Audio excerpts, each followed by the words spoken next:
Alright, so here we head into UK5 and things are getting interesting. Purchase for Germany, 8 infantry, a transport, a carrier, and artillery. So, I was going to make the comment last time, I forgot I was going to make the comment. Who needs to kill that battleship early? Maybe I'm going to be eating my words now. Uh, maybe I need that battleship dead now because this is an interesting development.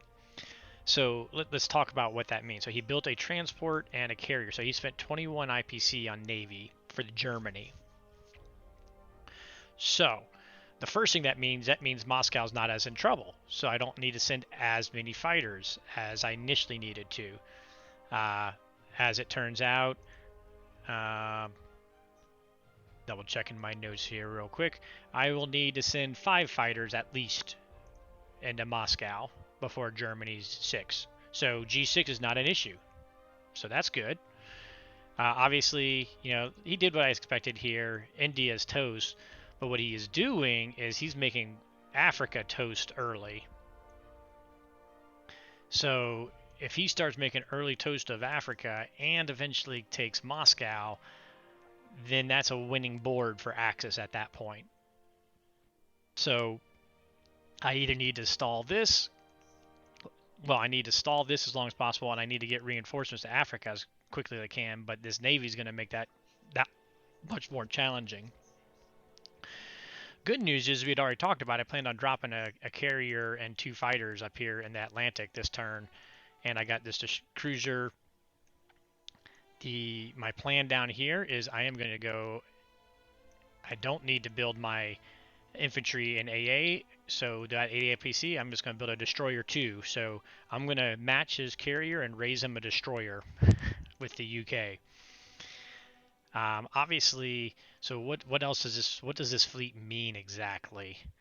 Um, One, if it combines with the Japan fleet, this is going to be a pretty massive fleet with 3 battleships and 4 carriers floating around. Not something I want to deal with, to be frankly honest. So that's one thing that means I don't want them to join. These tanks here and 2 transports that can come and hit Egypt next turn means Germany 6, he's going to control the Suez. So he just needs to make Japan 6, he can pull his fleet over here, tuck them in, do whatever, and then on, uh, Japan 5, he can pull them, in Japan 6, he can pull them on into the Mediterranean. And now we got a massive fleet that's going to be problematic. I told you these guys are going to be in trouble at some point. I didn't expect it quite this way. So what that means, to nullify that, all my UK plus these 4 fighters, so the 8 fighters, destroyer, 2 carriers, 2 subs, and a cruiser has a 75% shot on his fleet, so I'm taking it now. I'm going to go ahead and try and wipe the Japan fleet now and not save it for later. Because then US comes into C-Zone 36 with all of their might, and we've got this dead zone from the Germany fleet leaking out this way. The UK, with a cruiser, destroyer, carrier, and 2 fighters sitting in C-Zone 6, as it's going to be, which I'll explain in a minute why we're doing C-Zone 6, keeps C-Zone 13 mostly dead zoned.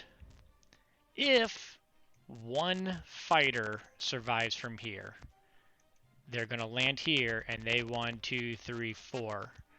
Then we got C-Zone 13 dead zoned. So we'll have this in dead zone, we'll have this in dead zone, so that we're keeping his fleet contained in the Mediterranean. Because the last thing I want to do is have his fleet getting out and doing something like taking DC or messing up the shuck down here or whatever. So for, contained in the Mediterranean is not necessarily a good thing either, per se, but it's better than it merging with the Japan fleet or coming out and, threatening London and DC at the same time. If I don't have 1 fighter live, which pray that we have at least 1 fighter live, the average is that we have a cruiser, or that we have 4 between cruiser and fighters, because it takes cruiser out first. So the average result is 4 fighters live. So I just pray I have at least one, because then that'll contain them. Now I hope I have better than that. And if the first round of dice go well, I may try to save a carrier. We'll see. It's more important that we wipe them. But this UK fleet, then that just leaves me just the US to handle this corner of the world, which is kind of nice, so I'm not having to do the dual armies and whatnot. So that's not a horrible thing.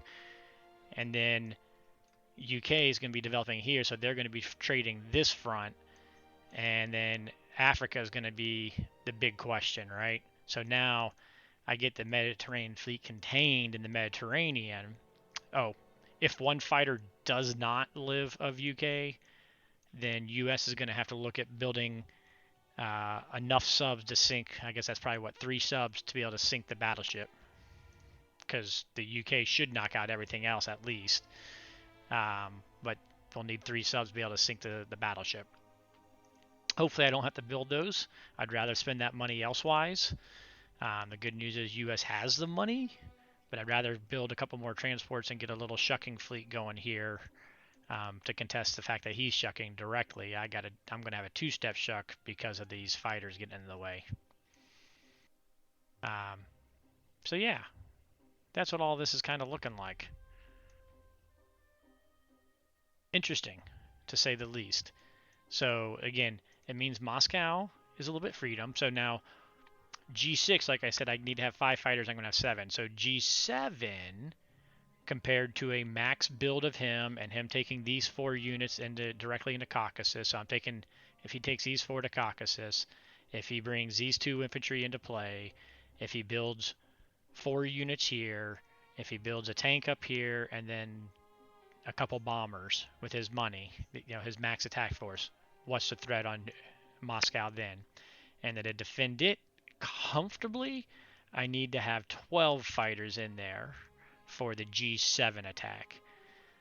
Now, 11 fighters is not horrible. I will go with 11 fighters in there. It gives him a 60% chance to win while losing at a 20 to 30 negative IPC value for him. So I'm willing to risk it for that. So if I get 11 fighters in there, so let's count our fighters. These guys can't be there, right? I'm designating them to fighting.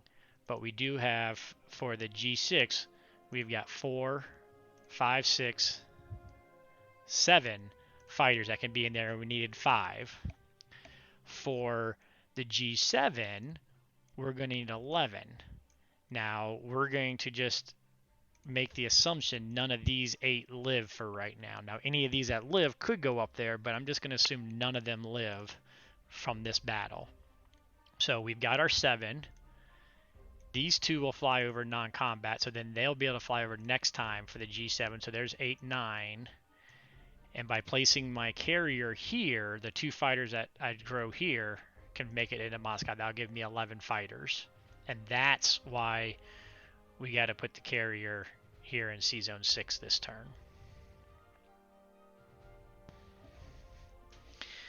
I'm going to concede North Africa. We're going to have to concede a good bit of Africa until we can work on containing. But the good news is if he's sending units this way, those units aren't going to Moscow.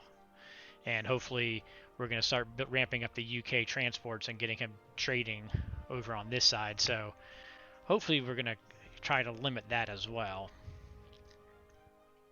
But yeah, it just turned interesting. I was just starting to feel pretty good about where we're at and everything too.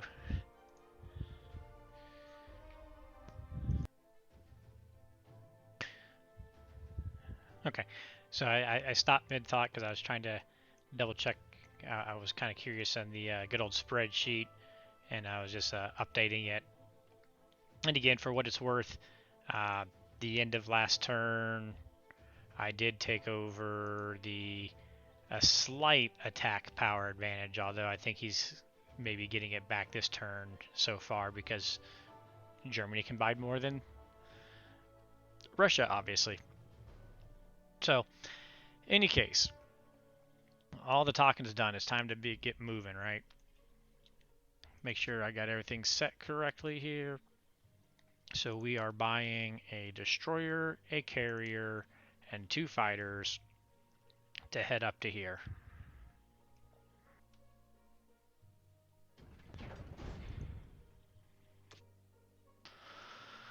Now, obviously, like the units over here are pretty much. Let's see, 1, 2, 3, 4. Yeah. They're not going to do any good, right? They're probably goners. So let's bring them on up here where they're going to be safe. And sometimes I'd like to build a factory for UK in here, but because Africa is going to fall quickly, I don't think I'm going to this time. And then it's all about this. It does mean I'm not even going to worry about the transport here. Come on. Come on, let's work here. Work with me. There we go. Because I just want to make sure that we do good here. And we're just going to let that transport live. The worst you can do is come take half Australia for a turn. Or actually, I guess Madagascar's the worst he can do and come on down that way. And there's not much I can do. You know, he can get to Madagascar and I can kill him with my bomber or something. But I just don't even want to deflect anything for him. So although it'll be a little bit of annoyance, I want to kill this fleet, and I want to make sure I do it as cleanly as I possibly can. Now, I'm putting my transport, dropping him here. Again, just trying to take as much as I can. I want Thailand for US. Now, I realize these 3 fighters can go 1, 2, 3, kill my transport and this destroyer. But then they got to land here, either in Thailand or in the tip, and you know, I got on my US here that I can kill his fighters if he does that. So if he wants to do that just to kill a UK transport, which I'm not going to need since I don't have any UK factories or any more UK men other than these 3, let him do it. I got no qualms with that. All right. And this tank and fighter are just going to sit and turtle. So here we go. We're going to pull these guys back into the mainland and just keep retreating back and try to reinforce as soon as we can and fight back where we can. But yeah, here we go. This is the big battle, the big sea battle. We're hoping for a nice volatile battle and in our favor where we can maybe have 6 fighters live instead of 4 fighters live, because I would love to have that happen. So the attack power I have going into it is 35. His defense power is 31. So I should get 6 hits to his 5. If that happens, I'm moving well. If I do better than that, I'm going to try and save a carrier. And it's unlikely. So again, let me just make sure I'm not missing something here. 4, 8, 10 units, 12 hit points. That's what I got. 3, 11, 12, 14 units attacking. So, yep, nope, I'm still going with it. We know the end game calculator. By the way, if you're relatively new to the game, the end game calculator, do not trust it. It does some funky things. I think it does it by IPC value, so he's got 21 extra IPC because of the transports. But obviously transports don't really affect the battle at all. So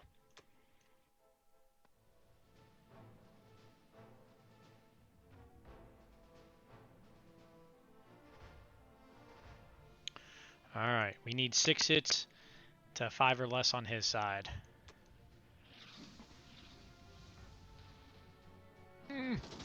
Oh my god.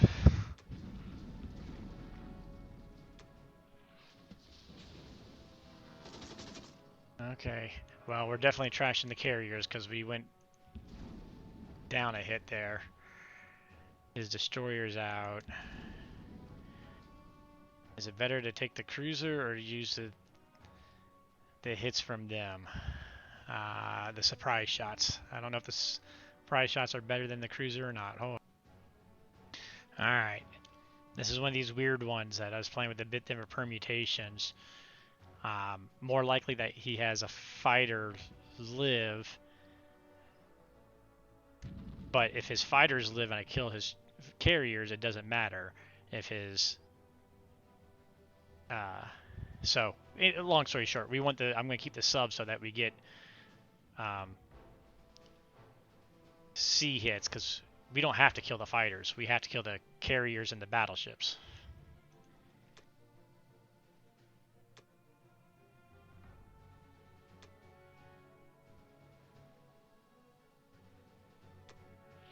Ugh, it's killing me. Exactly what I didn't want to hit.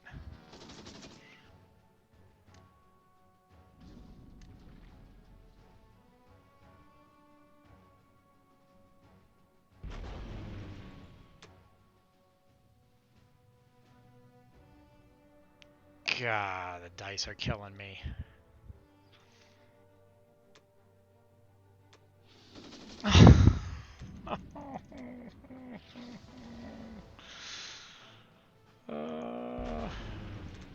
Come on, I need a dice god makeup moment.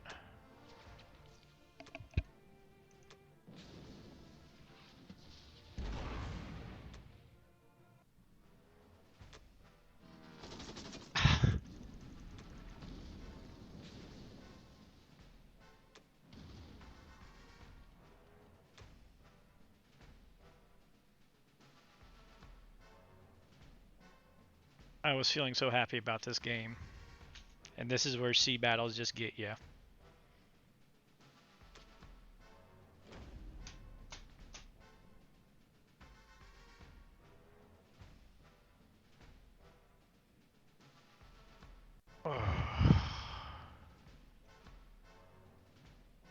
So that was a bottom 10% result. God dog it. And with his fighters still living, these guys are going to be able to come crush my US fleet now.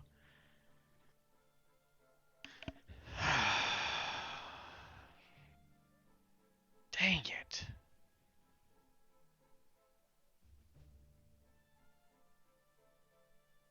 Dang it, dang it, dang it, dang it.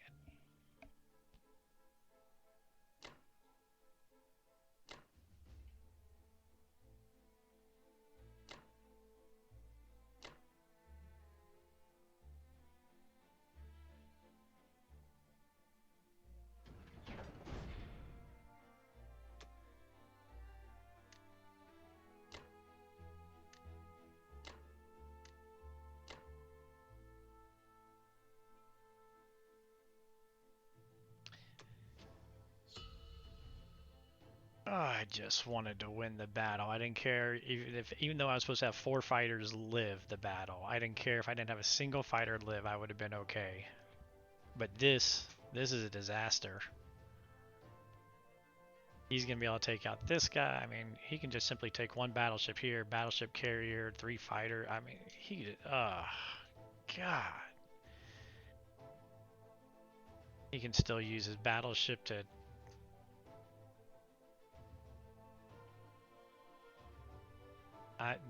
that makes me very frustrated. You know, when my own blunders in the beginning of the game was messing me over, I'm okay, not okay with that, but, you know. But man, when I get to a position where I feel like I can overcome my own blunders and then get dice mauled, so frustrating. All right, I'm done complaining. Moving on.